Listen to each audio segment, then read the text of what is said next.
বিকেলবেলা বন্ধুদের সাথে কথা বলতে বলতে রাস্তা দিয়ে হেঁটে যাচ্ছি। হাসি মজা করতে করতে যাচ্ছি, হঠাৎ কোথা থেকে একটা মেয়ে আসলো। মেয়েটা পিচ্চি, হয়তো ক্লাস 5-এ বা 6-এ পড়ে।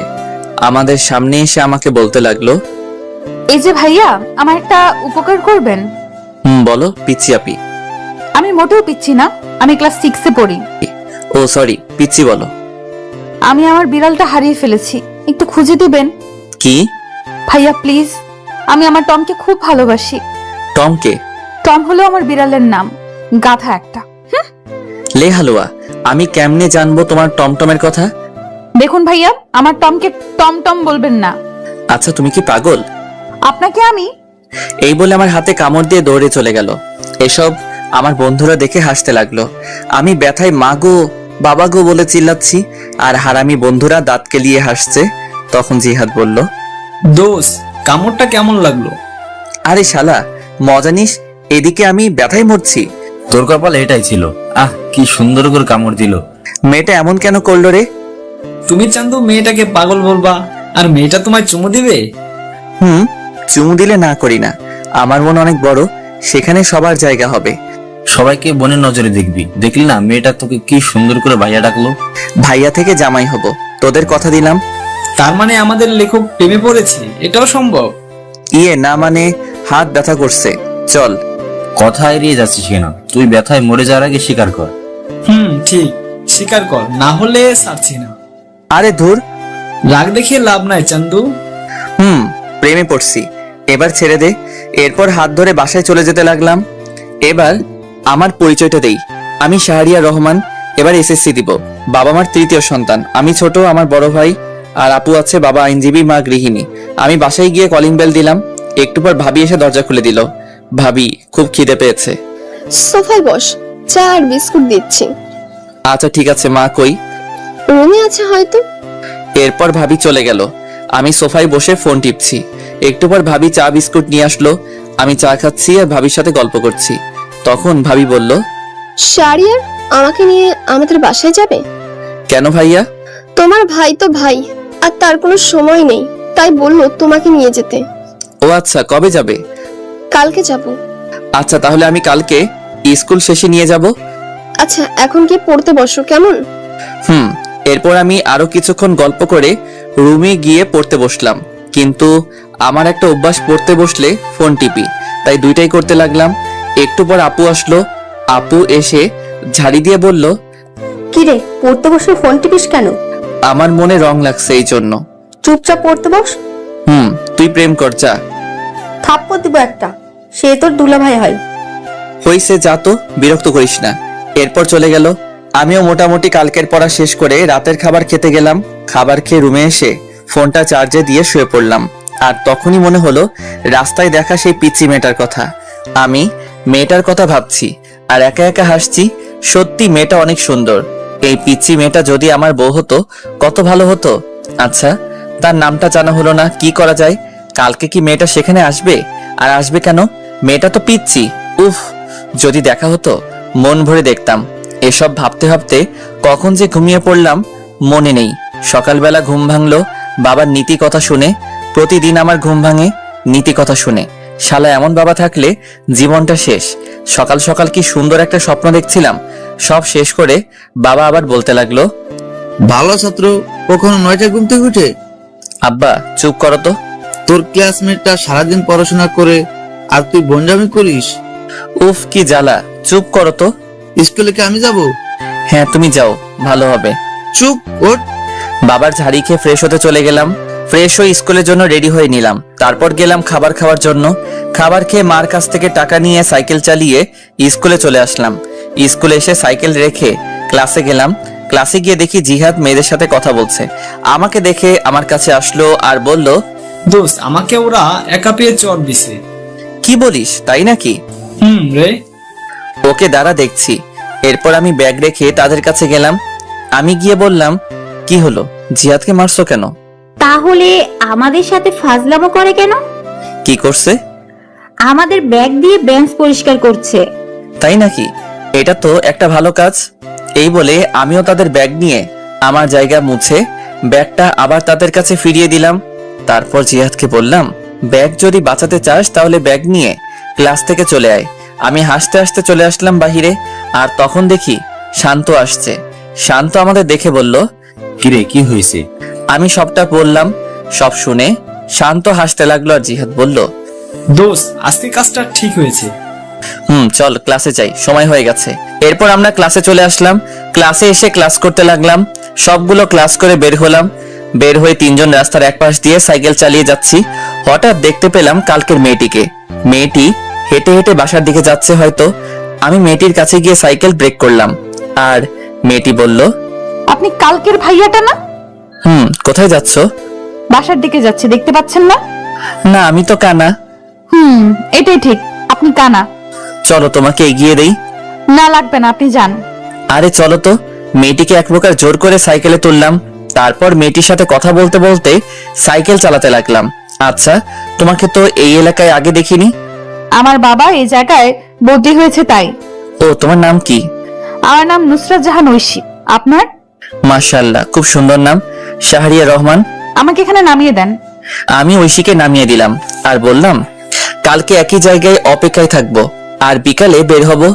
আচ্ছা ঠিক আছে, আমি ছাদে আসবো। আল্লাহ হাফেজ। আল্লাহ হাফেজ। এরপর বিদায় দিয়ে মেয়েটা চলে গেল। আমি ঐশীর যাওয়ার দিকে চেয়ে আছি। হঠাৎ আমাকে শান্ত ধাক্কা দিয়ে বলল, এই যে লেখক চলে গেছে, এবার বাসার দিকে যাওয়া যাক। চলো। এরপর আমি বাসার দিকে যেতে লাগলাম, আর যেতে যেতে জিহাদ বলল, এত তাড়াতাড়ি সবকিছু কেমনে সম্ভব? আর এসব বাদ দে। কেন বাদ দিবে কেন? তুই প্রেম করবি, আমরা কি করবো? তোরা বসে বসে দেখবি। আগে আমাদের সেটিংটা করিয়ে দে, না হলে তোর প্রেমে ভেজাল লাগামু। দিবনি। জিহাদ, তোর জন্য ক্লাসের ওই বজ্জাত মেয়ে লাবিবা ঠিক আছে? ঠিক আছে। ওর সাথে রিলেশন করলে দিনে কয়টা যে চর খামু হিসাব নাই। এটাই আমি চাচ্ছি। এসব কথা বলতে বলতে বাসায় চলে আসলাম। বাসায় এসে ফ্রেশ হয়ে নিলাম। ফ্রেশ হয়ে খাবার খেয়ে রেডি হলাম। ভাবিকে তার বাবার বাসায় দিয়ে আসার জন্য আমি রেডি হয়ে রুম থেকে বের হলাম। ও মা, সোফায় তাকিয়ে দেখি ভাবি ব্যাগ নিয়ে বসে আছে। আমি অবাক হলাম, কারণ ভাবির রেডি হওয়া এত তাড়াতাড়ি কেমনে? হয়তো বাবার বাসা অনেকদিন পর যাবে, তাই হয়তো। এসব ভেবে ভাবির কাছে গেলাম। ভাবির কাছে যেতেই আমার হাতে বাইকের চাবি দিয়ে বলল, বাইক বের করো। তারপর মাকে বললাম, টাকা দাও। টাকা লাগবে না, তোর বাবার কাছে দিয়েছি।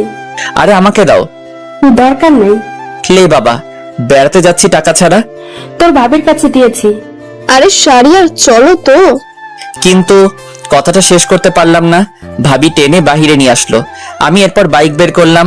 তারপর ভাবির সামনে গেলাম। ভাবি উঠে বসলো, আর উঠে আমার কাঁধে হাত রাখলো।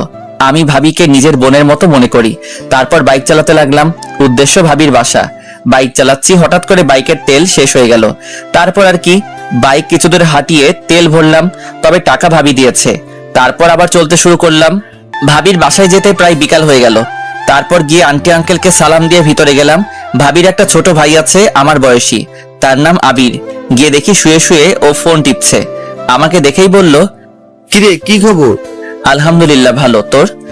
চলছে কোনো মতে। তা প্রেম কয়টা করিস? বেশি না, মাত্র 3টা। তুই আর ভালো হবি না?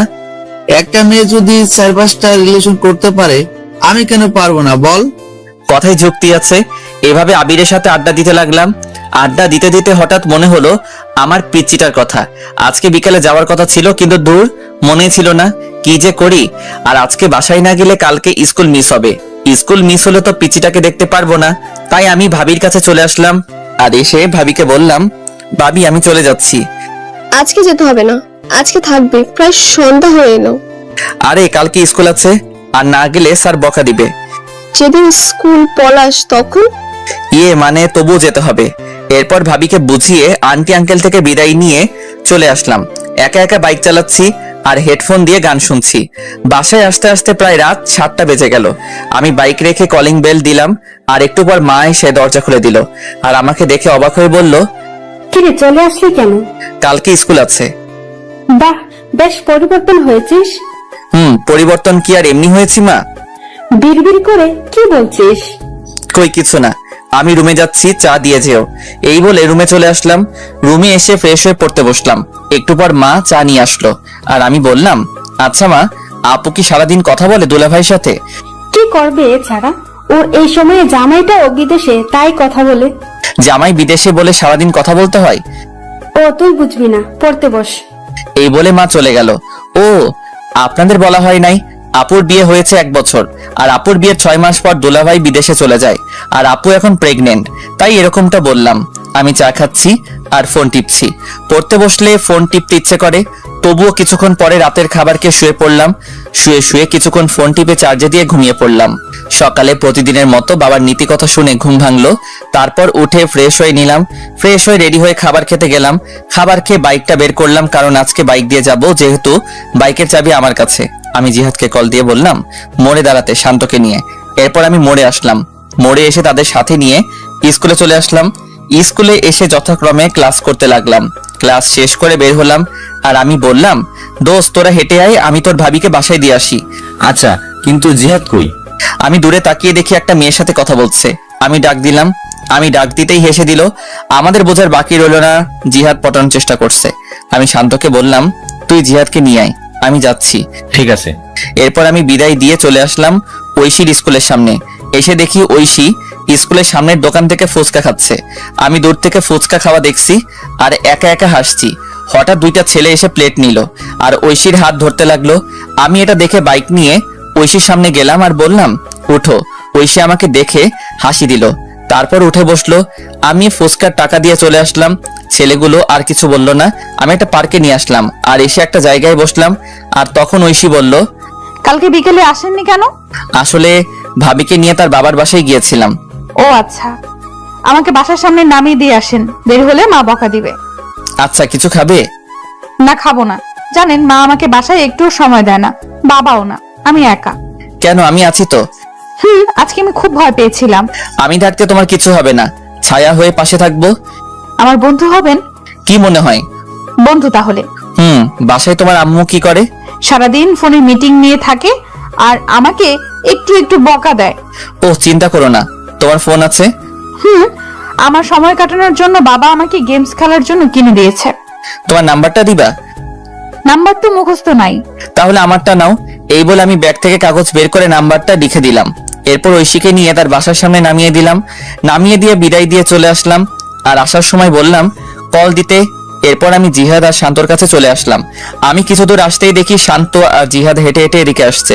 আমি গিয়ে তাদের সামনে ব্রেক করলাম আর উঠতে বললাম।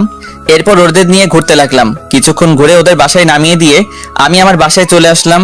বাসায় এসে ফ্রেশ হয়ে খাবার খেয়ে বিছানায় শুয়ে পড়লাম। আর তখনই আমার ফোনে একটা কল আসলো। আমি ফোনটা বের করে দেখি অচেনা নাম্বার। আমি ফোন রিসিভ করলাম। ওপাশ থেকে বলল আমি ঐশী। ও তুমি? এতক্ষণ তোমার কথাই মনে করছিলাম। কেন? আমাকে তুমি করে না বললে কল কেটে দিব। আচ্ছা তুমি করে বলবো। গুড। খেয়েছো? তুমি? জানো মা যেন কার সাথে কথা বলে। কার সাথে বলে তুমি জিজ্ঞেস করো নাই? করেছি, মা আমাকে বকা দিছে। থাক আর জিজ্ঞেস করো না, তোমার সবকিছু আমাকে বলবা। আচ্ছা তুমি কিন্তু আমি ছাড়া কারোর সাথে কথা বলবে না। আচ্ছা বলবো না। এখন একটু ঘুমাও। এখন ঘুমালে বিকালে উঠতে পারবো না। তাহলে? আমার সাথে কথা বলতে হবে। এই টাকা নেই তো। আমার এই নাম্বারই ইমো খোলা, কল দাও। আচ্ছা দিচ্ছি। এরপর ঐশী আমার ইমোতে কল দিল আর আমি কথা বলতে লাগলাম। বিকাল পর্যন্ত কথা বললাম। মেয়েটা এত কথা বলতে পারে। এরপর বিকালে বের হলাম আর ফোন দিয়ে জিহাদ আর শান্তকে আসতে বললাম। আমি বের হলাম সাইকেল নিয়ে। তারপর জিহাদ আর শান্তকে নিয়ে ওদের বাসার সামনে আসলাম। আমি এসে কল দিলাম আর বললাম সাদে আসতে। একটু পর সাদে এসে কল দিল। আমি দূর থেকে দেখছি আর কথা বলছি। এইভাবে চলে 1টা বছর। আমি এসএসসি দিলাম আর মোটামুটি ভালো রেজাল্ট করলাম। আর এখন ঐশী এখন আমাকে ছাড়া কিছু বুঝে না, কিন্তু এখনো পর্যন্ত ভালোবাসি কথা বললো না। আমি নতুন কলেজে ভর্তি হলাম, 3জন একই কলেজে ভর্তি হলাম। আর আপুর একটা ছেলে হয়েছে আর ভাবিও প্রেগনেন্ট। এভাবে চলছিল দিনকাল। একদিন আমি ফোন রেখে কলেজে চলে গিয়েছিলাম আর সবার সাথে আড্ডা দিয়ে বিকাল বেলা বাসায় ফিরলাম। বাসায় ফিরে ফোন হাতে নিয়ে দেখি 78টা মিস কল। আমি সাথে সাথে কল দিলাম আর কল দিতেই কল ধরলো। ওপাশ থেকে কান্নার আওয়াজ আসছে। আমি বুঝতে পারলাম আমার পিচিটা কান্না করছে। এই তুমি আজকে স্কুলে আসলে না কেন? তোকে আমি সকালে কল দিয়েছি, ধরিস নাই কেন? আসলে ফোন রেখে কলেজে গিয়েছিলাম তাই। তোর উপর রাগ করে স্কুলে যাইনি। সরি, এই কানে ধরছি, আর হবে না। কিন্তু ঐশী কান্না করছেই, এবারের মতো ক্ষমা করো। আজকে আমার জন্মদিন, তাই আজকে আসবা তুমি। আচ্ছা ঠিক আছে। তোমার বন্ধুদের নিয়ে আসবে। এবার হাসো। হয়েছে, পাম দিতে হবে না। পাগলি একটা। এরপর তার সাথে কথা বলা শেষ করে বিকালবেলা বের হলাম। তারপর জিহাদ আর শান্তকে আসতে বললাম আর ওদের নিয়ে মার্কেটে আসলাম। মার্কেটে এসে একটা উপহার কিনলাম, কিনে বের হলাম। তারপর বাইক নিয়ে চলে আসলাম। আমরা বাইক পার্ক করে ভিতরে গেলাম, গিয়ে দেখি ঐশী তার বান্ধবীদের সাথে কথা বলছে। আমাদের আসতে দেখে আমাদের কাছে আসলো আর এসে বলতে লাগলো, এত দেরি হলো কেন? আসলে রাস্তায় অনেক জ্যাম। হয়েছে, আর বলতে হবে না, চলো ভেতরে যাই। চলো। এরপর আমরা ভিতরে গেলাম। ঐশী তার মা বাবার সাথে পরিচয় করিয়ে দিল, কিন্তু আমি ওর মায়ের সাথে কথা বলে তেমন ভালো মানুষ মনে হলো না, একটু অহংকারী। ওর বাবা অনেক ভালো মানুষ, আমাদের সাথে বেশ আড্ডা দিতে লাগলো। এইভাবে চলে গেল বেশ কিছুক্ষণ। তারপর কেক কাটা হলো। কেক কাটার পর ঐশী সবাইকে কেক খাইয়ে দিল। যখন আমার কাছে আসলো তখন কানের কাছে এসে বলল, এখন কেক খান, পরে আপনার কপালে মায়ের আছে, সকালেরটা ভুলিনি। না মানে। এরপর ঐশী আমাকে কেক খাইয়ে দিল, তারপর চলে গেল। তারপর আমরা খাওয়া দাওয়া করলাম, সবাই চলে যেতে লাগলো বিদায় দিয়ে। তাই আমরাও চলে যাওয়ার জন্য আঙ্কেলের কাছ থেকে বিদায় দিলাম। বিদায় দিয়ে ঐশীর কাছে আসলাম। ঐশীর কাছে এসে বললাম, যাচ্ছি তাহলে। তখন আমাকে একটা নীরব জায়গায় টেনে নিয়ে আসলো আর এসে আমাকে কিল ঘুষি মারতে লাগলো। আমি এসব কাণ্ড দেখে একা একা হাসছি। আর কোনো দিন যদি দেখি আমার সাথে এমন করতে। আর করব না, এবার খুশি? খুশি, সাবধানে যেও। এরপর বিদায় দিয়ে চলে আসলাম। আমি জিহাদ আর শান্তকে তাদের বাসায় নামিয়ে দিয়ে আমি আমার বাসায় চলে আসলাম। বাসায় এসে ফ্রেশ হয়ে পড়তে বসলাম। পড়ছি তখনই ঐশী কল দিল। আসসালামু আলাইকুম। ওয়ালাইকুম আসসালাম। কি করো? এই তো পড়ছি, তুমি? আমিও পড়তে বসলাম। শোনো না, বলো। আমি না একজনকে ভালোবাসি। সাথে সাথে মনটা খারাপ হয়ে গেল, হাসি মুখটা মলিন হয়ে গেল। তখন আমি বললাম, ও ভালো তো। তুমি কালকে ওই জায়গায় আসবে। কলেজ শেষ করে সময় পেলে আসবো। আসতে হবে। আর শাড়িটা কিন্তু খুব সুন্দর হয়েছে। ধন্যবাদ। কালকে স্কুলে যাব না, বুঝলে? আচ্ছা ঠিক আছে। এরপর আরো কিছু কথা বলে ফোনটা রেখে দিলাম আর বলতে লাগলাম, আমি যে তোমায় বড্ড বেশি ভালোবাসি। কেন বুঝতে পারো না? আমার চোখের সামনে অন্য কারো হাত ধরে বলবে এটা আমার ভালোবাসার মানুষ। কালকে এই দৃশ্য আমার জন্য অপেক্ষা করছে না, আমি পারবো না তোমায় ছাড়া থাকতে। এই বলে নিজের হাত কেটে ফেললাম। নিজের হাত থেকে যতটা না ব্যথা অনুভব হচ্ছে তার চেয়ে বেশি কষ্ট হয়েছিল। মনে হচ্ছিল এখনই যদি মারা যেতাম হয়তো সবকিছু ঠিক হতো, এটাই ভালো হতো। হঠাৎ মনে হলো কেউ আসছে আমার রুমে। আমি তাড়াতাড়ি করে রুম থেকে ব্যান্ডেজ নিয়ে ওয়াশরুমে চলে গেলাম। ওয়াশরুমে গিয়ে ব্যান্ডেজ করে বের হলাম। বের হতেই আমাকে মা বলতে লাগলো, কি রে, তোর হাতে কি হয়েছে? আসলে পড়ে গেছিলাম তো তাই। দেখে চলবি না, কি যে করিস। মা কিছু হবে না, তুমি যাও, আর আমি খেয়ে আসছি। খাবো না? আচ্ছা। এরপর মা চলে গেল। আমি বিছানায় শুয়ে পড়লাম। শুয়ে শুয়ে ঐশীর কথা ভাবছি। মেয়েটা কি সত্যি আমাকে ছেড়ে চলে যাবে? তাকে ছাড়া কি করে থাকবো? এসব ভাবতে ভাবতে কখন যে ঘুমিয়ে পড়লাম মনে নেই। সকালবেলা ঘুম থেকে উঠে ফ্রেশ হয়ে রেডি হয়ে নিলাম। তারপর অল্প খাবার খেয়ে কলেজে চলে আসলাম। আসলে সবকিছু করছি আগের মতো, কিন্তু ওই যে মন ভালো না থাকলে কিছু ভালো লাগে না।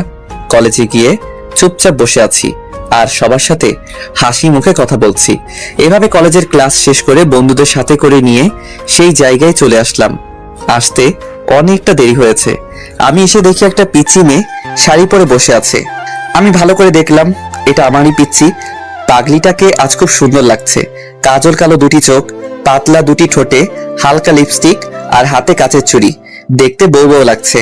আমি কাছে গেলাম। আমি যেতেই আমার থেকে মুখ ঘুরিয়ে বসে পড়লো। এসব আমার বন্ধুরা দেখে হাসতে হাসতে অন্য পাশে চলে গেল। আমি ঐশীর সামনে গিয়ে বললাম, এই কলেজে ক্লাস ছিল। তোর হাতে কি হয়েছে? হাতে ব্যান্ডেজ কেন? মানে কেটে গেছে। আমার তো কাটা মনে হচ্ছে না, অন্য কিছু মনে হচ্ছে। আরে বাদ দাও, তোমার ভালোবাসার মানুষটা কই? কুত্তা, তুই বুঝতে পারিস না আমি তোকে ভালোবাসি? এই বলে আমাকে জড়িয়ে ধরলো শক্ত করে। আমিও শক্ত করে জড়িয়ে ধরলাম। আমি জানি তুমি আমার জন্য পাগলামি করছো। তুমি কি করে বুঝতে পারলে? হার্টে কানেক্টেড, বুঝলে? বুঝতে পারছি, এবার ছাড়ো। না, আর একটু। এটা পার্ক কিন্তু। তখন জিহাদ বলতে লাগলো, সবাই ফ্রিতে সিনেমা দেখছে। আমি কথাটা শুনে ছেড়ে দিলাম। আর ঐশী বলল, আমার চকলেট কই? মনে নেই, কি? যাওয়ার সময় কিনে দিব। এবার খুশি? এবার চলো একটু ঘুরবো। এরপর জিহাদ আর শান্ত চলে গেল। তাদের নাকি বাসায় কাজ আছে, আমি ঐশীকে নিয়ে বিকাল পর্যন্ত ঘুরে তাকে একটা রিকশায় তুলে দিয়ে বাসায় চলে আসলাম। বাসায় এসে আপু ঝাড়ি দিতে শুরু করলো। কলেজ কি মাত্র শেষ হলো? আড্ডা দিছি। এত আড্ডা কিসের? আমি কোনো কথা না বলে রুমে গিয়ে ফ্রেশ হয়ে নিলাম। তারপর মাকে বললাম খাবার দিতে। এরপর আমি খাবার খেয়ে ছাদে এসে ঐশীকে কল দিলাম। কল হতেই কল ধরলো। আমি ঐশীর সাথে কথা বলতে লাগলাম। এইভাবে চলছিল আমাদের দুষ্টু মিষ্টি ভালোবাসা। 2 বছর পর আমি ইন্টার পরীক্ষা দিয়ে বেকার বসে আছি, আর ওদিকে ঐশী এবার ক্লাস 9-এ উঠেছে। তাই সারাদিন ঐশীর সাথে কথা বলি। একদিন রাতে ঘুমিয়ে আছি, হঠাৎ আমার ফোনে কল আসলো। আমি ফোনটা হাতে নিয়ে দেখে ঐশী ফোন দিয়েছে। আমি ঘুম ঘুম চোখে রিসিভ করলাম। রিসিভ করতেই ওপাশ থেকে কান্নার শব্দ ভেসে আসলো। আমি কান্নার শব্দ পেয়ে বিছানা থেকে উঠে বসলাম আর বলতে লাগলাম, এই কান্না করছো কেন? আমাকে বাঁচাও, আমার মা বাবা আমাকে মেরে ফেলবে। মানে কি বলো? তুমি এখন কোথায়? আমি এখন এই জায়গায় লুকিয়ে বসে আছি, বাবা মা আমাকে খুঁজছে। আমি এখনই আসছি। এই বলে আমি ফোন কেটে দিয়ে রেডি হয়ে সাইকেল নিয়ে চলে আসলাম। এসে সেই জায়গায় আসলাম, আর আমাকে দেখে ঐশী আমার সাইকেলে উঠে বসলো আর বলতে লাগলো, তাড়াতাড়ি চলো। আমি তাড়াতাড়ি সাইকেল চালাতে লাগলাম। তখন একবার পিছনে তাকিয়ে দেখি একটা গাড়ি জোরে আমাদের দিকে আসতে লাগলো। আর তখন ঐশী বলতে লাগলো, এই তারা এসে পড়লো, তাড়াতাড়ি যাও। আমি সাইকেল জোরে চালাতে লাগলাম আর সোজা স্টেশনে আসলাম। দেখে একটা ট্রেন ছেড়ে যাচ্ছে। আমি সাইকেল থেকে নেমে ঐশীকে নিয়ে চলন্ত ট্রেনে উঠে পড়লাম। আর তাকিয়ে দেখি ঐশীর বাবা মা গাড়ি থেকে নেমে বলতে লাগলো, দেখ, মেয়েটা চলে গেল, এবার সবকিছু পুলিশকে না বললেই হয়। এদিকে আমি ট্রেনে উঠে হাঁপাতে লাগলাম আর ঐশীও হাঁপাতে লাগলো। আমি ট্রেনের ভিতরে গেলাম আর একটা ফাঁকা জায়গা দেখে ঐশীকে নিয়ে বসে পড়লাম। অনেকক্ষণ চুপ থাকার পর আমি বললাম, কি হয়েছে আমাকে সব বলো। শুরু তাহলে। বাবা মা রাতের বেলায় আলোচনা করছিল। আমি তোমার সাথে কথা বলে পানি খাওয়ার জন্য টেবিলে আসলাম। তারপর পানি খেয়ে যখন বাবা মায়ের রুমের সামনে দিয়ে যাচ্ছিলাম, তখন কিছু কথা কানে আসে। কথাগুলো এমন ছিল, ওরা নাকি আমার কাকা কাকি। আমার যখন 1 বছর ছিল তখন নাকি আমার বাবা মা মারা যায় অ্যাক্সিডেন্টে। আর আমার বাবার সব সম্পত্তি আমার নামে হওয়ায় আমার কাকা কাকি আমাকে লালন পালন করছে। আর কালকে নাকি আমাকে জোর করে দলিলে সাইন করাবে, আর সাইন না করলে মেরে ফেলতে পারে। পরে আমি এসব শুনে ফোন নিয়ে আর ব্যাগ গুছিয়ে লুকিয়ে বাইরে এসে তোমাকে কল দিলাম। ও আচ্ছা, কিন্তু আমি তো কিছু নিয়ে আসি নাই, আর এখন তো তোমাকে নিয়ে চিন্তা হচ্ছে। আমার বাসা থেকে 10,000 টাকা আর কিছু আমার অলংকার নিয়ে আসছি। তার মানে আমরা পালিয়ে যাচ্ছি? যেটা মনে করো। আচ্ছা, কি আর করার। তখনই একটা লোক এসে ট্রেনের টিকিট দেখতে চাইলো, কিন্তু আমাদের কাছে তো টিকিট নেই, তাই ভাড়া দিলাম আর সাথে জরিমানাও দিলাম। এরপর লোকটা আমাদের হাতে টিকিট দিয়ে চলে গেল আর বলে গেল কেউ আসলে এটা দেখাতে। আমিও বিদায় দিলাম। আমি টিকিট দেখে দেখি এটা রাজশাহী যাওয়ার টিকিট, তার মানে আমরা রাজশাহী যাচ্ছি। তখনই ঐশী বলল, এই খুব ঘুম পাচ্ছে। ঘুমাও। ঐশী আমাকে জড়িয়ে ধরে ঘুমিয়ে পড়লো। আমিও কখন যে ঘুমিয়ে পড়লাম মনে নেই। ঘুম ভাঙলো ঐশীর ডাকে। এই আমরা চলে আসছি, ওঠো। তারপর আমরা ট্রেন থেকে নেমে কোথায় যাব কিছু বুঝতে পারছি না। আগে একটা বাসা ঠিক করা দরকার। তারপর স্টেশন থেকে বেরিয়ে এক পাশ দিয়ে হাঁটতে লাগলাম। হঠাৎ চোখ পড়লো একটা লিফলেটের উপর লেখা বাসা ভাড়া দেওয়া হবে।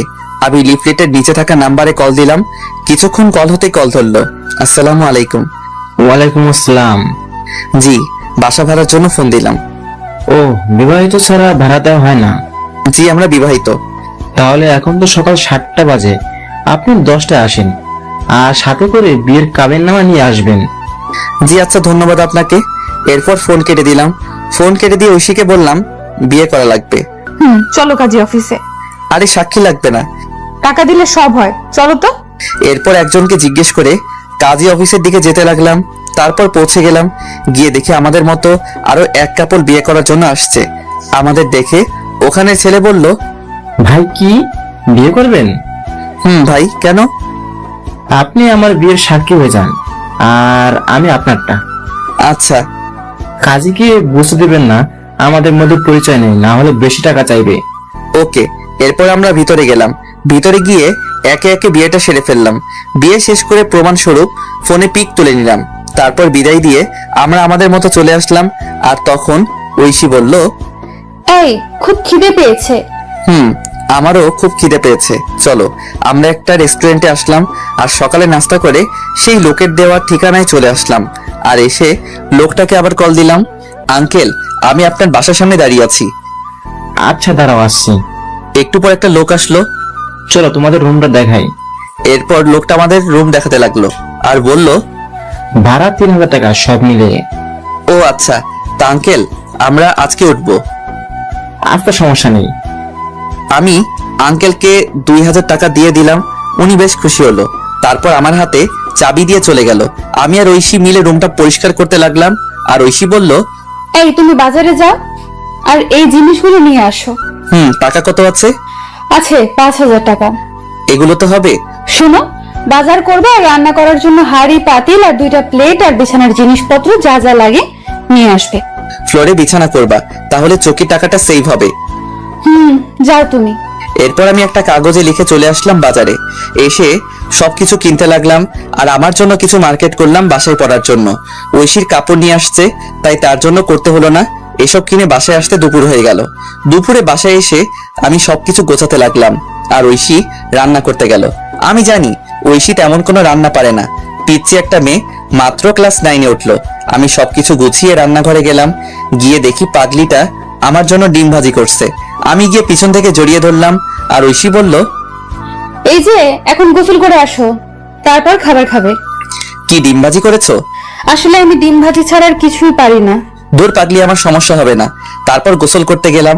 গোসল শেষ করে বের হয়ে দেখি পাগলিটা আমার জন্য খাবার নিয়ে বসে আছে। আমিও গিয়ে বসে পড়লাম। খাইয়ে দাও। তুমি পিচ্ছি যে খাইয়ে দেবো? আমি পিচ্ছি, আমাকে খাইয়ে দাও। ও তাই? এরপর আমি ঐশীকে খাইয়ে দিতে লাগলাম। ঐশীও আমাকে খাইয়ে দিতে লাগলো। খাওয়া দাওয়া শেষ করে বিছানায় শুয়ে পড়লাম। শুয়ে শুয়ে ভাবছি আমাকে কোনো কাজ করতে হবে। যেভাবে হোক। তখনই ঐশী আসলো। সোজা আমার বুকে এসে বলল, এই আমার না পড়াশোনা করে ডাক্তার হতে ইচ্ছে করে। ঠিক আছে, আমি তোমার স্বপ্ন পূরণ করব ইনশাল্লাহ। এবার চুপ করে ঘুমিয়ে পড়ো। মাথায় হাত বুলিয়ে দাও। আচ্ছা, এবার তো ঘুমাও। এরপর ঐশী আমাকে মাথায় হাত বুলিয়ে দিতে লাগলো। আমি কখন যে ঘুমিয়ে পড়লাম মনে নেই। যখন ঘুম ভাঙলো তখন দেখি পাগলিটা আমাকে জড়িয়ে ধরে ঘুমিয়ে আছে। আমি ডাক দিলাম না। ঠোঁটের উপর চুলগুলো এসে দোলা দিচ্ছে। আমি আর লোভ সামলাতে পারলাম না, দখল করে নিলাম ঐশীর ঠোঁটগুলো। একসময় ঐশীও আমাকে রেসপন্স দিতে লাগলো। আমি তার রেসপন্স পেয়ে পাগলের মতো চুমু দিতে লাগলাম। আমি পাগলের মতো আদর করেই যাচ্ছি, কিন্তু একসময় মনে হলো কাজটা ঠিক হচ্ছে না। ঐশী এখনো ছোট, তাকে এই সময় এটা করা ভালো হচ্ছে না। আমি আদর করা বাদ দিয়ে শক্ত করে জড়িয়ে ধরলাম। আর আমার এসব অবস্থা দেখে ঐশী বলল, এই কি হলো? এটা ঠিক হচ্ছে না। কেন? আমি তোমার বিয়ে করা বউ। যদি বাচ্চা পেটে আসে তাহলে তুমি নিজেকে সামলাবে নাকি পেটের বাচ্চাকে সামলাবে? কিন্তু আমি যে চাই। আগে তুমি বড় হও সেদিন। আমি এখন যথেষ্ট বড় হয়েছি। আরো বড় হতে হবে। কলেজে উঠো তারপর। এতদিন পারবে না থাকতে? চুপ। আর একটা ওর কথা না। আমি বাহিরে যাব। কেন? কালকে তোমার স্কুলে ভর্তি করতে যাব আর কাজ খুঁজতে। আমার গলার হারটা নিয়ে যাও, না হলে ভর্তি হবে কিভাবে? কিন্তু এটা কি ভালো হবে? শোনো, টাকা হলে সব কিনতে পারবো। এরপর আর কি, আমি উপর থেকে উঠে রেডি হয়ে নিলাম। রেডি হয়ে এটা নিয়ে বেরিয়ে পড়লাম আর একটা দোকানে এসে এটা বিক্রি করলাম। বিক্রি করে মোট 7000 টাকা পেয়েছি। তারপর একটা স্কুলে গেলাম। স্কুল অনেক আগে ছুটি হয়েছে। দেখি অফিস রুম খোলা আছে। আমি অফিসের ভিতরে গিয়ে ভর্তির বিষয়ে কথা বললাম। তারপর হেড স্যার বললেন কালকে নিয়ে আসতে। তারপর আমি বেরিয়ে আসলাম। বেরিয়ে এসে একটা চায়ের দোকানে আসলাম। এসে চাচাকে চা দিতে বললাম। চাচা চা দিল আর তখন একটা লোক এসে চাচাকে খারাপ ভাষায় গালি দিতে লাগলো আর চাঁদা দিতে বলল। চাচা প্রথমে না করলো, কিন্তু লোকটা শুনলো না আর লোকটা চাচাকে একটা থাপ্পড় দিল। আমি সাথে সাথে লোকটাকে মারতে লাগলাম। একসময় লোকটা দৌড়ে চলে গেল আর চাচা আমাকে বলল, বাবা তোমায় কি বলে ধন্যবাদ দিব? আরে চাচা কি বলেন, আপনি আমার বাবার মতো। বসো বাবা, তোমাকে তো এই এলাকায় আগে কখনো দেখিনি। জি, আমি এই এলাকায় নতুন। ও আচ্ছা, বসো চা খাও। আচ্ছা চাচা, কোনো কাজ আছে? বেকার বুঝি? জি চাচা, যে কোনো কাজ হলেই চলবে। তুমি তো ভালো ঘরে ছিলে, তোমাকে কি সিএনজি চালাতে বলা যায়? সমস্যা নেই চাচা, সিএনজি চালাতে পারবো। চলো তাহলে আমার সাথে। এরপর চাচা আমাকে নিয়ে একটা সিএনজি গ্যারেজে আসলো আর এসে কথা বললে আমার হাতে সিএনজি এর চাবি দিল আর একটা লোক এসে আমাকে সিএনজি চালানো শিখিয়ে দিল। এসব করতে করতে সন্ধ্যা হয়ে গেল, তাই ভাবলাম প্রথমবার একটা ভাড়া মেরে আসি। যেই ভাবা সেই কাজ। আমি বেরিয়ে পড়লাম সিএনজি নিয়ে। একটা মোড়ে এসে বসে আছি। হঠাৎ একটা মহিলা আসলো আর বলল, এই জায়গা যাবে? আমি বললাম জি ওঠেন। মহিলাটি উঠলো। আমি বললাম আমি তো তেমন চিনি না, আপনি একটু দেখিয়ে দিলে ভালো হতো। ওকে, সমস্যা নেই। এরপর মহিলাটা আমাকে রাস্তা দেখিয়ে দিল। আমি মহিলাটির জায়গায় নামিয়ে দিলাম। তারপর মহিলাটি আমাকে 100 টাকা দিল আন্টি আমি তো ভাড়া জানি না। আরে ভাড়া 80 টাকা, আর তুমি 100 টাকা রেখে দাও। না আন্টি, আমার কাছে 20 টাকা আছে, নিন। এই বলে আমি 20 টাকা দিয়ে চলে আসলাম। এভাবে রাত 10টা পর্যন্ত ভাড়া মারলাম। মোট 400 টাকা ভাড়া মারলাম। তারপর সিএনজি জমা দিলাম, আর 150 টাকা সিএনজির মালিককে দিয়ে আমি বাসায় চলে আসলাম। বাসায় আসার আগে কিছু চকলেট নিলাম। বাসায় এসে দেখি পাগলিটা খাবার নিয়ে বসে আছে। আমাকে দেখে বলল, এতক্ষণ কই ছিলা? কাজে। যাও ফ্রেশ হয়ে আসো। আর তোমার শরীরের এই অবস্থা কেন? আরে কিছু না, বলো বলছি। আমি সিএনজি চালাই। এই কথা শুনে ঐশী কান্না করতে লাগলো। আমি বললাম, এই পাগলি কান্না করো কেন? তুমি আমার জন্য এত কষ্ট করছো? খুব ভালোবাসি যে। আমিও খুব ভালোবাসি পাগল। আমি ফ্রেশ হয়ে আসি পাগলি, এত কান্না করে না। যাও। এরপর আমি ফ্রেশ হতে গেলাম। তারপর ফ্রেশ হয়ে এসে বসলাম খাবার খাওয়ার জন্য। বাহ, আজ দেখি ডাল রান্না করলা। ইউটিউব দেখে সব শিখবো আর রান্না করব। তাই নাকি? হ্যাঁ করো। এরপর ঐশী আমাকে খাইয়ে দিতে লাগলো, আমিও খাইয়ে দিলাম। তারপর খাবার খেয়ে শুয়ে শুয়ে ফোন টিপছে, আর একটু পর ঐশী আমার বুকে আসলো আর বলল, এই যে আজকে কিন্তু বাসর রাত, জি ম্যাডাম। আদর দাও। না, আগে তোমার বয়স 18 হোক। উফ, যাও লাগবে না। এই বলে বুক থেকে নেমে ওদিকে ফিরে শুয়ে পড়লো। আমি ফোনটা রেখে পিছন থেকে জড়িয়ে ধরলাম, আর জড়িয়ে ধরতেই কেঁপে উঠলো। আমি তাকে আমার দিকে ফিরিয়ে ঠোঁটে আলতো করে চুমু দিলাম। আমার না অন্য কিছু চাই। ঘুমাও, তোমার শরীরের ক্ষতি হবে। ও না, তাই? এই বলে আমার কপালে চুমু দিয়ে আমাকে জড়িয়ে ধরে ঘুমিয়ে পড়লো। আমিও পাগলিটাকে জড়িয়ে ধরে ঘুমিয়ে পড়লাম। সকালবেলা ঘুম ভাঙলো। পাগলিটা ডাক শুনে আমি উঠে ফ্রেশ হয়ে রেডি হয়ে নিলাম। তারপর রেডি হয়ে নিলাম, ঐশীও রেডি হয়ে নিল। তারপর দুজনে খাবার খেয়ে বের হলাম। বের হয়ে একটা রিক্সা নিয়ে স্কুলের উদ্দেশ্যে রওনা দিলাম। কিছুক্ষণ পর স্কুলে পৌঁছে গেলাম। তারপর স্কুলে ঐশীকে ভর্তি করে দিলাম। ঐশীকে স্কুলে ভর্তি করে বিদায় দিয়ে চলে আসলাম।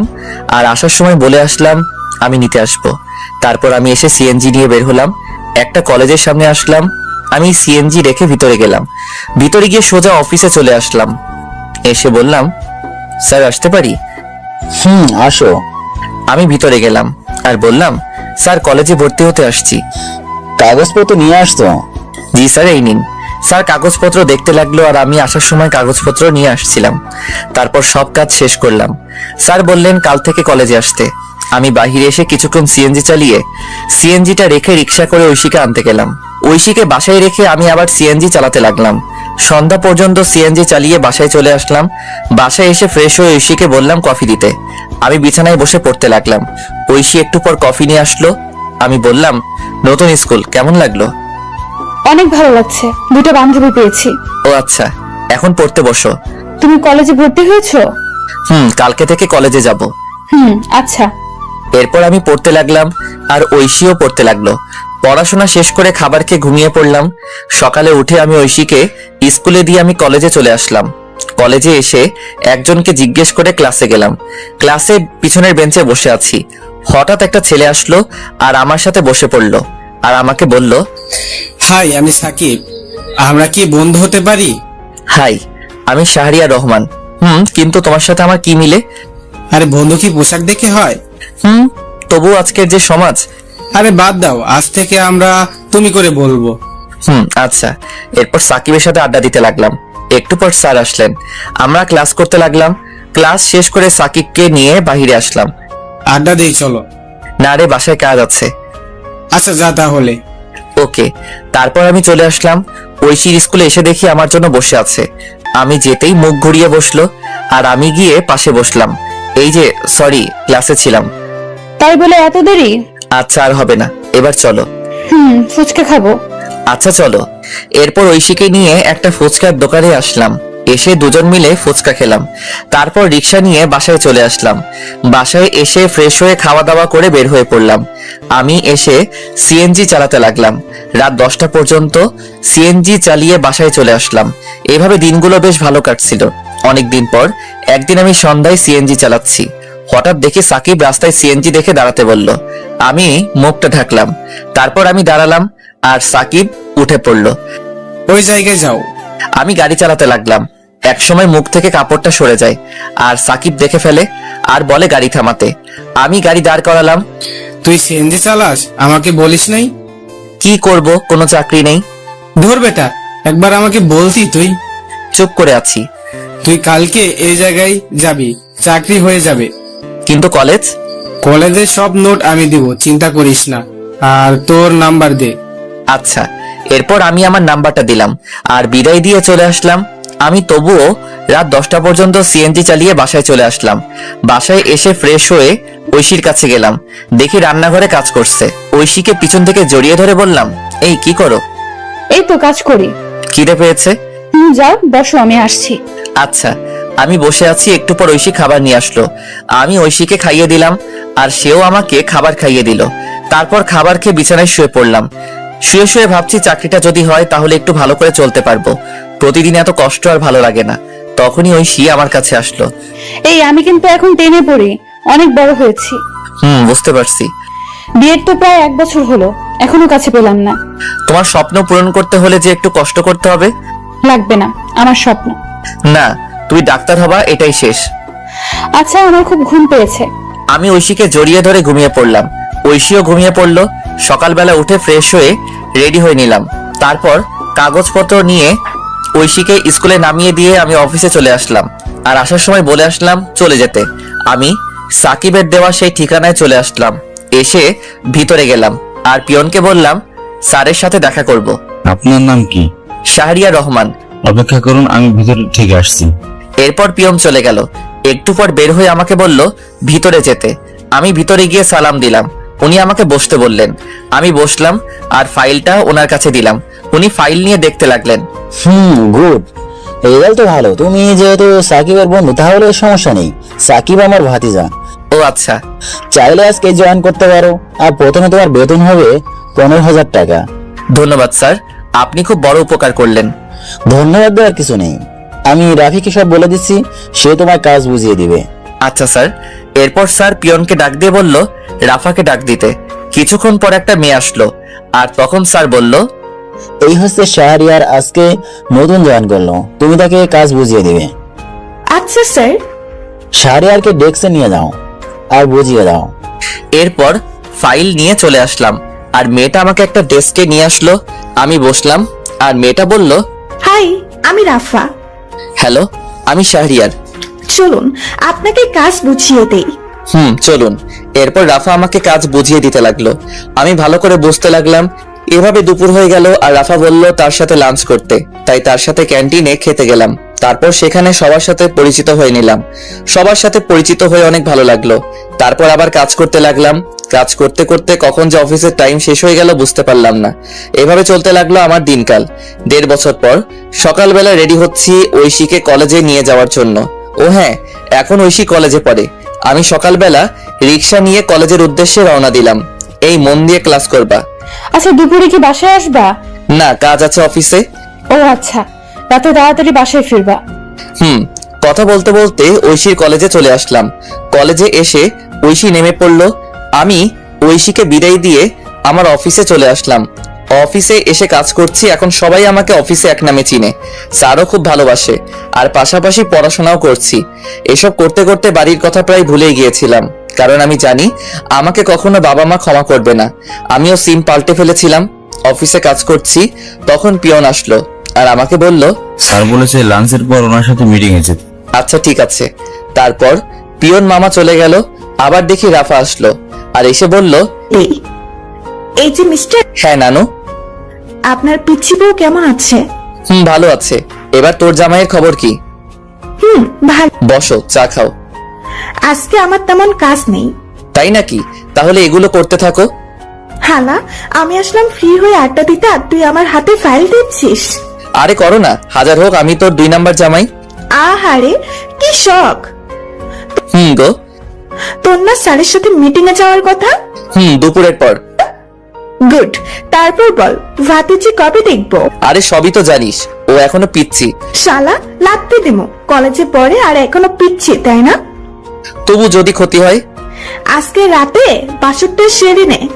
আমি তো নতুন, তাই তোর বাসর ঘরে ভিডিওটা দিস, শিখতে পারবো। হালা লুচ্চা, কাজ কর। তুই আবার লজ্জা পাস? জানতাম না। ভাই মাপ চাই, কাজ কর। এরপর কাজ করতে লাগলাম, আর কাজ করতে করতে লাঞ্চের টাইম হয়ে গেল। আমি খাবার খেয়ে একটু রেস্ট নিয়ে গাড়ি বের করলাম। একটু পর স্যার আসলো, তারপর আমি যেতে লাগলাম। রাস্তাটা একটা পার্কের পাশ দিয়ে। আমি নিজের মতো করে ড্রাইভ করছি। হঠাৎ একপাশে চোখ পড়লো, দেখি ঐশী একটা ছেলের সাথে পার্কের বেঞ্চে বসে আছে। আমি এটা দেখে গাড়ি ব্রেক করলাম, আর গাড়ি ব্রেক করতেই স্যার বলে উঠলো, শাহরিয়ার কোনো সমস্যা? না স্যার। যাও তাহলে, দেরি হয়ে যাচ্ছে। আমি এটা দেখে নিশ্চুপ হয়ে গেলাম। এতক্ষণ হাসি খুশি ছেলেটা এখন চুপচাপ হয়ে গেল। নিজের প্রিয় মানুষকে অন্যের পাশে দেখবো সেটা কখনোই ভাবতে পারিনি। ওইদিকে ঐশী, আচ্ছা সানি, আমরা তো বন্ধু তাই না? আর শোনো, তোমায় কিছু কথা বলবো। বলো। তোমার সাথে কি শাহরিয়ার ভাই কি মিলে তোমার চেয়ে কত বছর বড়? আর তুমি যদি ডাক্তার হও তাহলে কি তোমার সাথে যায়? কথাটা শুনে ঐশী চুপ করে রইলো। আর ঐশীকে চুপ থাকতে দেখে সানি আবার বলল, আরে তুমি এত সুন্দর একটা মেয়ে, আর তোমার সাথে কি ওই কালো ছেলে মানায় না? কিন্তু সে খুব ভালো। আজকাল ভালো বলে কোনো কথা নেই, আর সমাজে চলতে গেলে আমার মতো স্টাইল ছেলে দরকার। আজকে যেতে হবে, আল্লাহ হাফেজ। আর শোনো, এদিকে আমি ঐশীকে এই অবস্থায় দেখে খুব কান্না পাচ্ছে। কিন্তু ওই যে একটা কথা, ছেলেদের কখনো কান্না করতে নেই। ছেলেদের চোখে কান্না মানায় না, কারণ তারা পুরুষ। যে ছেলেটা বাসায় কোনো কাজ করে না কিন্তু পরিস্থিতির শিকার হলে সবকিছু করতে পারে, হ্যাঁ এটাই ছেলে। একটা ছেলে কখনো তার ভালোবাসাকে পরিবারের জন্য ছেড়ে যায় না, কিন্তু একটা মেয়ে পরিবারের জন্য ঠিকই চলে যায়। হয়তো আপনারা বলতে পারেন ছেলেরা কি তার পরিবারকে ভালোবাসে না, কিন্তু দিন শেষে দেখবেন একটা ছেলে পরিবারকে যেমন ভালোবাসে ঠিক তেমনি প্রিয় মানুষটিকেও ভালোবাসে। যার জন্য নিজের পরিবার ছাড়লাম, সবকিছু ছেড়ে তাকে নিয়ে চলে আসলাম। আর সেই ঐশী একটা ছেলের সাথে পার্কে, না এটা কি করে মেনে নেওয়া যায়। আমি কোনো মতে মিটিং শেষ করে সন্ধ্যায় নদীর পাড়ে চলে আসলাম। নদীর পাড়ে এসে বসে বসে কান্না করতে লাগলাম, যার জন্য নিজের লাইফ পরিবর্তন করলাম। আর সে অন্য একটা ছেলের সাথে। আজ পর্যন্ত আমি তাকে বকা পর্যন্ত দেইনি, হ্যাঁ এখনো দিব না। তুমি যা চাও তাই হবে। আমি না হয় অজানা রাজ্যে হারিয়ে যাব। এসব ভাবতে ভাবতে কখন যে রাত 11টা হয়ে গেল বুঝতে পারলাম না। আমি উঠে বাসার দিকে হাঁটা দিলাম। রাস্তার একপাশে দিয়ে হেঁটে যাচ্ছি আর আজকের ঘটনা মনে করছি। আমি হেঁটে বাসায় আসলাম।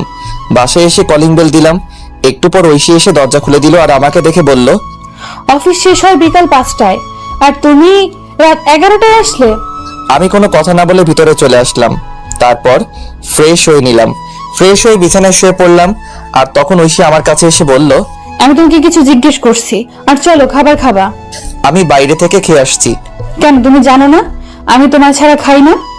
আমার শরীর খারাপ লাগছে, ঘুমাবো। আজকে তুমি এমন করছো কেন, কি হয়েছে? খুব ঘুম পাচ্ছে। আমি কম্বল জড়িয়ে ঘুমিয়ে পড়লাম। ঐশীও না খেয়ে শুয়ে পড়লো। সকালবেলা ঘুম ভাঙলো আজানের সময়। আমি উঠে পড়লাম, দেখি ঐশী এখনো ঘুমিয়ে আছে। আমি চুপচাপ ফ্রেশ হয়ে রেডি হয়ে বাইরে চলে আসলাম। বাহিরে এসে মসজিদে গিয়ে ফজরের নামাজ আদায় করে পার্কের রাস্তায় হাঁটতে লাগলাম।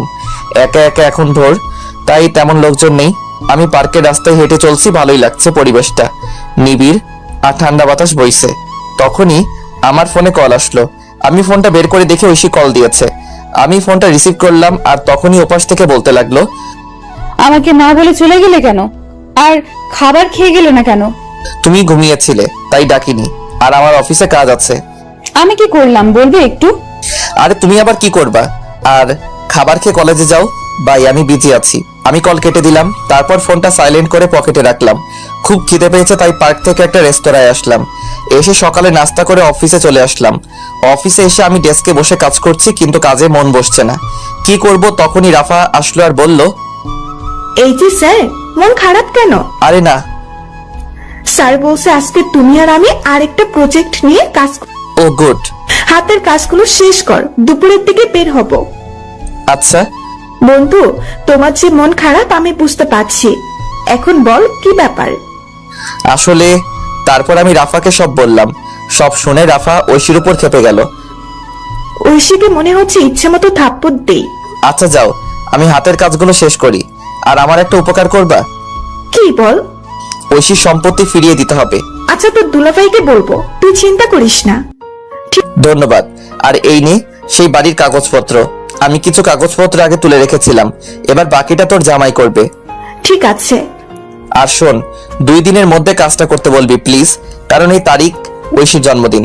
আমি চাই এই দিনে উপহার দিতে। আচ্ছা ঠিক আছে, এবার কাজ কর। এরপর রাফা চলে গেল। ও আপনাদের বলা হয়নি রাফার হাজবেন্ড পুলিশ, তাই কাজটা করতে বেশি সমস্যা হবে না। আমি কাজ করতে লাগলাম। কাজ করতে করতে দুপুর হয়ে গেল। তারপর ক্যান্টিন থেকে কিছু খেয়ে অফিসের গাড়ি নিয়ে বের হলাম আমি আর রাফা। আমি গাড়ি ড্রাইভ করছি আর তখন রাফা বলল, দোস্ত, ঐশীর কলেজের সামনে দিয়ে যা, কেন? অনেকদিন দেখি না, যা কিন্তু ভাই প্লিজ। এরপর আমি গাড়িটা কলেজের সামনে দিয়ে নিয়ে যেতে লাগলাম। তারপর আমরা যেতেই দেখি কলেজ ছুটি হয়েছে। আমি গাড়িটা একটু দূরে দাঁড় করালাম। আমি আর রাফা গাড়িতে বসে আছি। হঠাৎ দেখি ঐশী কালকে সেই ছেলেটার সাথে হেসে হেসে কথা বলে যাচ্ছে, মনে হয় পার্কের দিকে যাচ্ছে। আমি রাফার দিকে তাকালাম, দেখি মাথা নিচু করে আছে আর আমাকে বলল, দোস্ত, আমি বুঝতে পারিনি রে। আরে ধুর, বাদ দে। চল, আমাদের দেরি হয়ে যাচ্ছে, এই বিষয় নিয়ে পরে কথা বলবো। এরপর আমি আমাদের কাজের উদ্দেশ্যে যেতে লাগলাম। ওদিকে ঐশী আর সানি হেঁটে হেঁটে পার্কে চলে গেল। পার্কে তারা একটা জায়গায় বসলো। আর তখন সানি বলল, একটা কথা বলবো। বলো। আমি তোমায় খুব ভালোবাসি। কিন্তু এটা হয় না। তুমি আমার কাছে চলে আসো। আর সাহারা মনে হয়তো বাবার সম্পত্তির জন্য এমন করেছে। না, কিন্তু চলো দুজন মিলে শুরু থেকে শুরু করি। আমাকে সময় দাও কয়েকদিন। আচ্ছা শোনো, আমি তোমাদের জন্য ডিভোর্স লেটার তৈরি করব। আমার কাকা উকিল। এত তাড়াতাড়ি না, আমি বললে তারপর। আচ্ছা চলো, তোমাকে এগিয়ে দিয়ে আসি। না, লাগবে না, আমি রিক্সা নিয়ে চলে যাব। ঠিক আছে। এদিকে আমি মিটিং এ বসলাম। মিটিং শেষ হলো বিকালে। তারপর আরো কিছু কাজ করে সন্ধ্যাবেলায় অফিসে আসলাম। তারপর কাগজগুলো রেখে স্যারের রুমে গেলাম। স্যার আসবো? আসো, তোমার জন্য অপেক্ষা করছি। আমি গিয়ে ফাইল জমা দিলাম আর স্যার দেখতে লাগলো। কিছুক্ষণ পর স্যার বলল, গুড, তোমার জন্য আমাদের কোম্পানি কাজটা পেয়েছে। স্যার এই কোম্পানির আরেকটা শাখা আছে না? আছে, এটা তো রাঙামাটি। কেন? স্যার আমাকে ট্রান্সফার করে দিন রাঙামাটি প্লিজ। কিন্তু কেন? স্যার এমনি, ওখানে একা থাকতে চাই, প্লিজ স্যার। আচ্ছা ঠিক আছে, আমি তোমাকে এই অফিসের ম্যানেজার হিসেবে পাঠাচ্ছি। আর ওখানে একটা লোক দরকার। স্যার সাকিব কবে দেশে আসবে? আরো নাকি 2 বছর থাকবে। ও আচ্ছা স্যার, আমি 2 দিন পর যাব, আপনি ব্যবস্থা করে দিন। আচ্ছা, তোমার ম্যাডাম কিন্তু যেতে বলেছে, সবসময় তোমার কথাই বলে। স্যার যাওয়ার আগে দেখা করে যাব, চলুন বাসার দিকে যাই। এরপর স্যারকে নিয়ে বাসার উদ্দেশ্যে রওনা দিলাম। ড্রাইভার আমাকে আমার বাসার সামনে নামিয়ে দিয়ে স্যারকে নিয়ে চলে গেল। আমিও চলে আসলাম বাসায়। বাসায় এসে কলিং বেল দিলাম। একটু পর ঐশী এসে দরজা খুলে দিল। আমি কোনো কথা না বলে ফ্রেশ হতে চলে গেলাম। আমি ফ্রেশ হয়ে এসে দেখি ঐশী দাঁড়িয়ে আছে। তাকিয়ে দেখি প্রচুর রেগে আছে, কিন্তু আজ কেন জানি ওর রাগ আমার কাছে ভালো লাগছে না। আগে থাকলে হয়তো আমি রাগ ভাঙাতাম। আমি শুয়ে পড়লাম আর ঐশী এসে বলল, কি হয়েছে? কিছু না। আমার ভুলটা কোথায়? আরে তুমি কেন ভুল করবা? তাহলে আগের মতো আদর করো না কেন? আর খাবার খাও না কেন? আচ্ছা খাবার দাও। আসো। তারপর ঐশী খাবার দিল। আমি উঠে বসলাম আর খাবার খেতে লাগলাম। অল্প খাবার খেয়ে শুয়ে পড়লাম আর তখন বলল, আমাকে একবার বললে না আমি খেয়েছি কিনা? সরি, মনে ছিল না। আমার খুব ঘুম পাচ্ছে, ঘুমাবো। ঐশী কান্না করছে।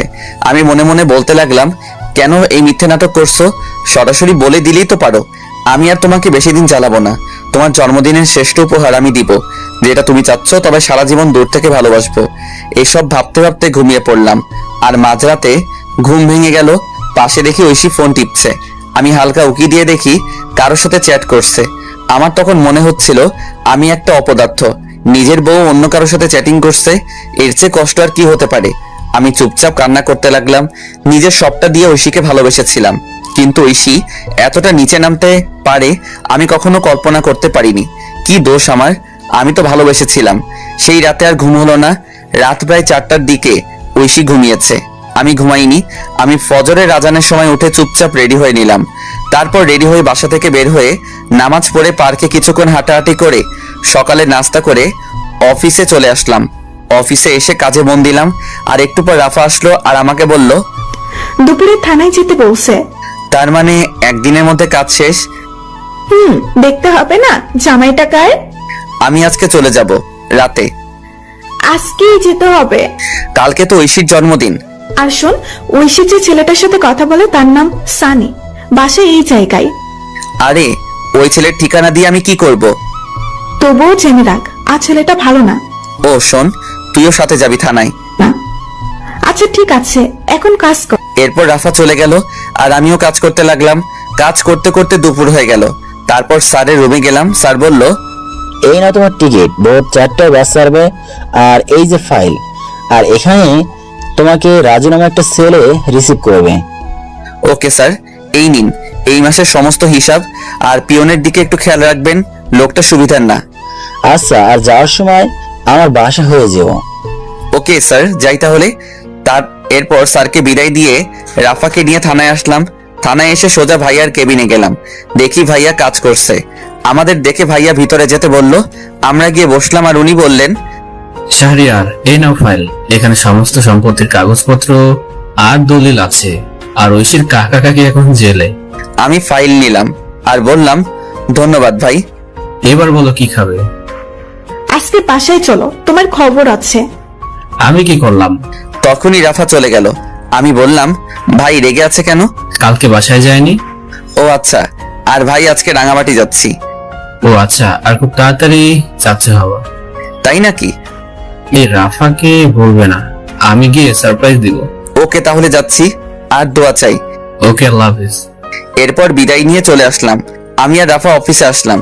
অফিসে এসে কাজ করতে লাগলাম আর মোটামুটি সবার কাছ থেকে বিদায় নিলাম। এভাবে অফিস টাইম শেষ হলো। আমি স্যারের সাথে আরো কিছু কথা বলে বাসার দিকে যেতে লাগলাম। যাওয়ার সময় একটা গোলাপ কিনলাম।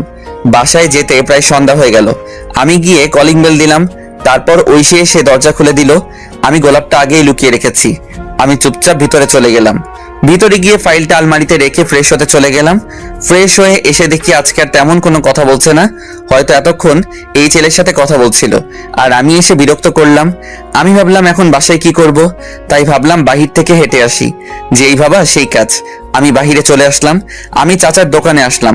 এসে চাচাকে চা দিতে বললাম আর চাচার সাথে গল্প করতে লাগলাম। আর তখনই আমার ফোনে কল আসলো। আমি ফোনটা বের করে দেখি সাকিব ফোন দিয়েছে। আমি কলটা রিসিভ করলাম। কি অবস্থা? শালা, একদিন আমাকে ফোন দিয়েছিস? আরে অনেক বিজি থাকতে হয়। শুনলাম রাঙামাটি যাচ্ছিস। রে, কি হয়েছে বলতো? বাদ দে না, কি দরকার? আমাকে বন্ধু ভাবলে বল। শোন তাহলে। এরপর আমি আমার সাথে ঘটে যাওয়া সবকিছু সাকিবকে বললাম। সব শুনে সাকিব বলল, দোস্ত, তোকে সান্ত্বনা কিভাবে দিব, আমার ভাষা নেই। বাদ দে। আর দেশে আসবি কবে? আরো 2 বছর পর। ও আচ্ছা। এরপর সাকিবের সাথে আরো কথা বলে ফোন কেটে দিলাম।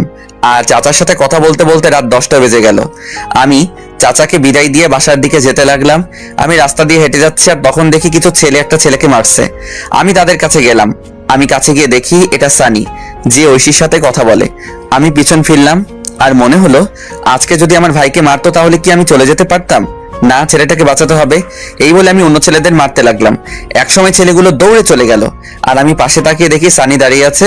আমি কাছে গিয়ে বললাম, ওরা তোমাকে মারছিল কেন? আসলে ওরা আমার সবকিছু নিয়ে যেতে চেয়েছিল, কিন্তু আমি না করি তাই। ও আচ্ছা, রাতে বাইরে থাকতে নেই, বাসায় চলে যাও। এই বলে আমি আবার হাঁটা দিলাম।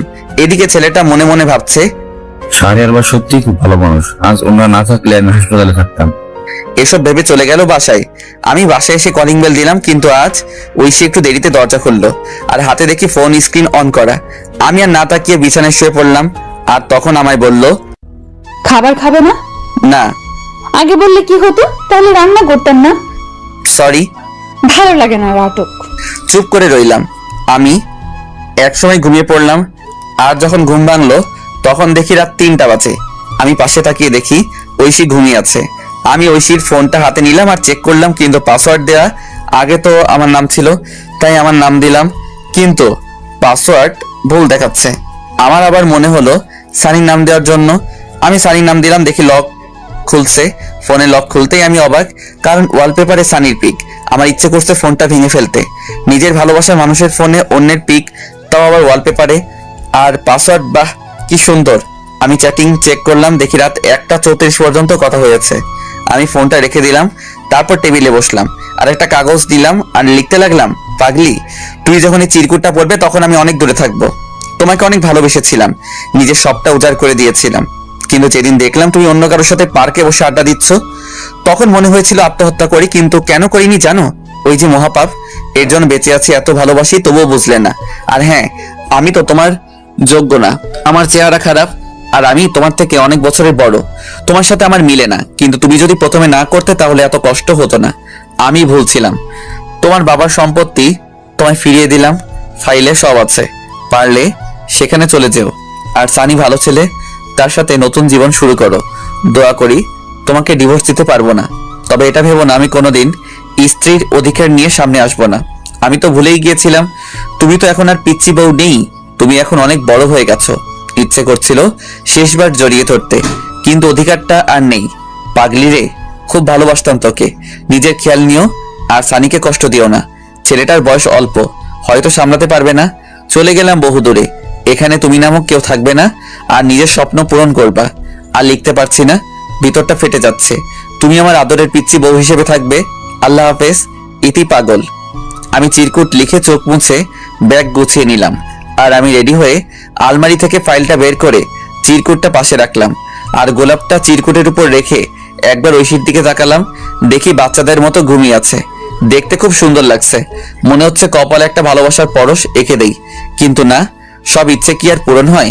আমি বেরিয়ে আসলাম। আমি ফোন বের করে দেখি 3:45 বাজে। আমি তাড়াতাড়ি করে ব্যাগ নিয়ে হাঁটা দিলাম। তারপর বাস স্টেশনে এসে বাসে উঠলাম। তারপর ফোন থেকে সিমটা খুলে ভেঙে দিলাম। ফোনটা পকেটে রেখে বাহিরের দিকে তাকিয়ে আছি আর নিঃশব্দে কাঁদছি। বাস তার আপন গতিতে চলতে লাগলো। এভাবে কান্না করতে করতে কখন যে ঘুমিয়ে পড়লাম মনে নেই। ওদিকে ঐশী ঘুম থেকে উঠে দেখে আমি শাহরিয়ার পাশে নেই।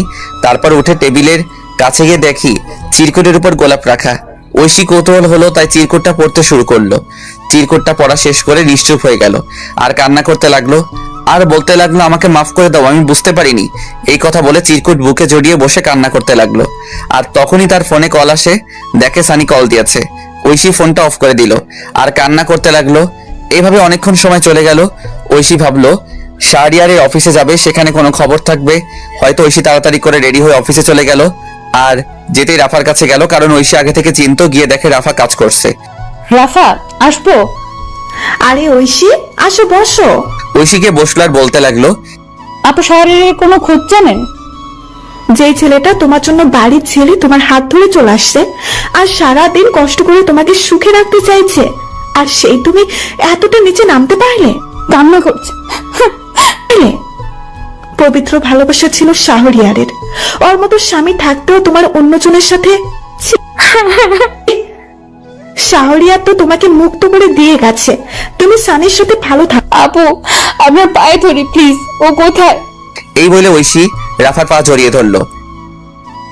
এইসব করে লাভ নাই, আমি জানি না কোথায় গেছে, আমি সামান্য কল। এই বলে ফাইল নিয়ে স্যারের রুমে চলে গেল। ঐশী উঠে বাসার দিকে যেতে লাগলো। ঐশী রিক্সা দিয়ে যাচ্ছে আর কান্না করছে। হঠাৎ রাস্তায় দেখতে পাই সানিকে। সানিও তাকে দেখে সামনে আসলো। রিক্সাওয়ালা দাঁড়ালো। সানি বলল, কি হলো, আমার সাথে কথা বলো না কেন? রিক্সা কেন আটকালেন? আগে বলো। আমার ভালো লাগে না। এতদিন আমার সাথে কথা বলে আর এখন এসব কথা? ঐশী ঠাস করে সবার সামনে জুতা খুলে সানিকে চড় দিল। আর ঐশী বাসায় গেল। আর ঐশী বাসায় গিয়ে কান্না করতে লাগলো। এদিকে আমার ঘুম ভাঙলো জোরে ঝাঁকুনির কারণে। আমি উঠে দেখি সবাই বাস থেকে নামছে।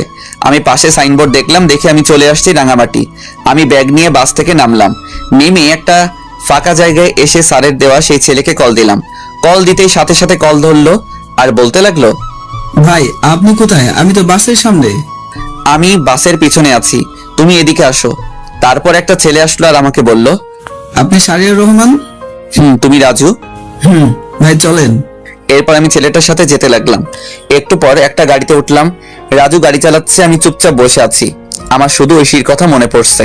মেয়েটা এখন কি করছে কে জানে, ঠিক মতো খাওয়া দাওয়া করছে তো, এসব ভাবছি। আর তখন রাজু বলে উঠলো, ভাই নামেন, চলে আসছি। ও আচ্ছা। আমি নেমে পড়লাম, দেখি একটা বাসা। তারপর রাজু আবার বলে উঠলো, ভাই বাসা পছন্দ হয়েছে? আরে একা থাকবো তা আর পছন্দের কি, চলেন ভিতরে যাই। এরপর আমি রাজুর সাথে ভিতরে গেলাম।